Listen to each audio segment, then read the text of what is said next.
This is TWiT. One thing that you can get used to in first few days is the navigation. I feel like it's second nature now. I don't miss the home button at all. Do you miss the home button? Yeah, that was one of the concerns people have. Apple now has 3 different user interfaces, one for an iPad, one for older iPhones, and now one for the iPhone 10.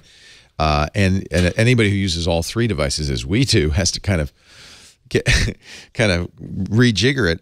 This is going to be, I believe, this is going forward the future of Apple iOS user interfaces, and I'm glad. I think it's actually a great user interface. Let's show you a couple of user interface tricks, shall we? So, number one, because there's no, by the way, I love Face ID. We'll talk about that in a second. But because there's no home button, swiping from the bottom is the new home. Mm-hmm. If you're in an app, there's always a little light bar at the bottom. Swiping from the bottom exits the app. So if you're if you're on page 3 and you want to go back to page 1, swiping from the bottom. There's a second swipe from the bottom that is actually kind of useful. Now, at first I thought it was swipe and hold to get to the recents. That's the new way to get to the recents. But a listener told me, and I wish I could remember her name in the chat room, that actually there's an easier way and a little faster. Swipe halfway up and go off the side. Oops. Go off to the left. Go off to the right. And actually, if you go off to the left, I guess it would work. Yeah. Yeah. So there you go. That's actually even better. So go off to the left to see. Does it work reliably? No. I've been using it pretty reliably. Yeah. It just do like, okay, let's see. So. Okay. Yeah.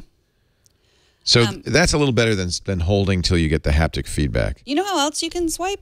Just if you have an app open, you can swipe on the side. So like I can swipe like that and go through my apps. I really like that feature, by the way. So that's like, really those are nice. all my open Actually, apps. wait a minute. That you don't have to. You can be in the home page. Just swipe. So you just swipe. Oh, okay. Thank you. You're welcome. Thank you. Because here, the way we used to do this is we 3D touch on the left side and drag over, and that doesn't work anymore. In fact, it brings you over to the notifications panel. So I love that. Just swipe like that. You just showed me a new tip. I love that. Do you know how to close apps? Now, this is a little tricky. Yeah, let's go back into the recents. Show me how to close it. Okay, so I'm... so you're in your recents. And then you used to be able to... You think you'd be able to just can't swipe do that, up but anymore. You can't Watch your glare. Okay. So you have to touch and hold, and then this will come up. And so you can press that to get rid of it, or now you can just do the swiping and close which everything. is much more natural. But we should remind everyone, you don't have to do this. They're not... Well, in fact, I don't know if Apple said this or people just are speculating. You shouldn't be doing that. Whoa. And so making it harder to do that is Apple's little... Right. You don't want to do that. So you're using more battery life by doing that. Yes. Don't. Let Apple manage it. Swiping off recents is unnecessary. I see people do it all the time. Because it's fun. We've talked about it. It's like... Don't need to. Don't need to.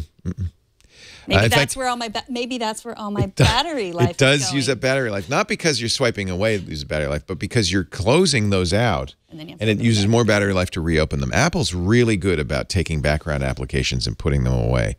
You don't need to do that. In fact, most of the cases, those are just images. They're not even running applications in the background. Let's see. So, now there's a whole bunch of new physical button things.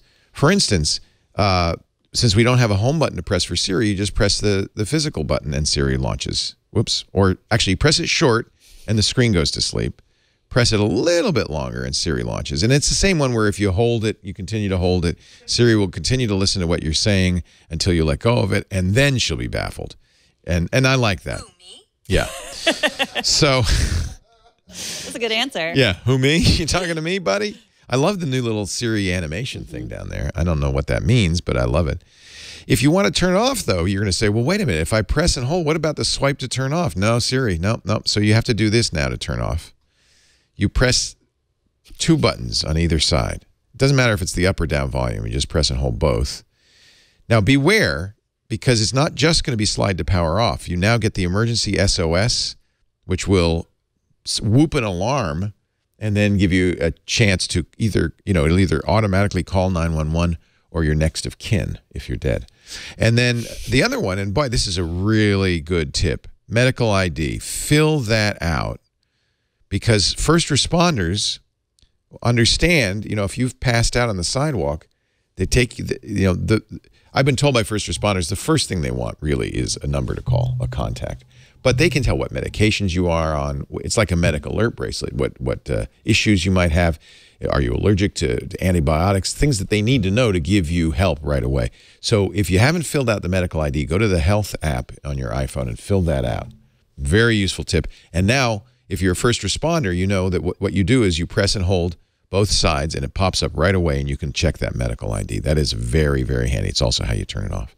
There's a new DFU turn off, too. That is the firmware update that is, if your phone really gets bricked, and it's as always, it's a complicated process because they don't want you to do it automatically.